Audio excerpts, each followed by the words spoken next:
Evening స్నాక్స్కి అందరూ ఇష్టపడే స్వీట్ కార్న్ చాట్ చేస్తున్నానండి. స్వీట్ కార్న్ ఉడకబెట్టేసుకున్నాను. కొంచెం ఉప్పు, ఒక్క పిసరు ఎర్రకారం వేసుకున్నాను. కొత్తిమీర, ఉల్లిపాయలు, నిమ్మకాయలు ఇవి పిండేసుకుని కలిపేసుకోవడమే. ఇప్పుడు ఇదిగో నిమ్మకాయలు పిండుకున్నాక మళ్ళీ చూపిస్తాను. ఉల్లిపాయలు, పచ్చిమిరపకాయలు వేసేసుకుంటున్నామండి. పిల్లలు ఎంతో ఇష్టపడతారు. చిన్న కప్పే బయట చాలా ఉంటుంది. ఇవి 5 6 50 రూపాయలకి ఇచ్చాడు ఈ స్వీట్ కార్న్. అస్సలు నష్టం లేదు. చాలా లావుగా చాలా బాగున్నాయి కూడా. ఇలా నిమ్మకాయ పిండేసుకోవాలి.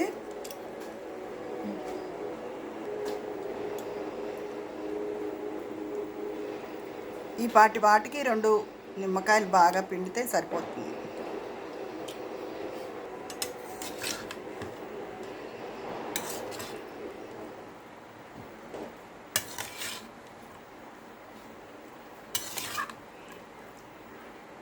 ఇదిగోనండి, పిల్లల నుంచి పెద్దల దాకా అందరూ ఎంతో ఇష్టపడే tasty sweet corn chaat evening స్నాక్స్కి చాలా బాగుంటుంది. షుగర్ వాళ్ళకు కూడా చాలా మంచిదండి.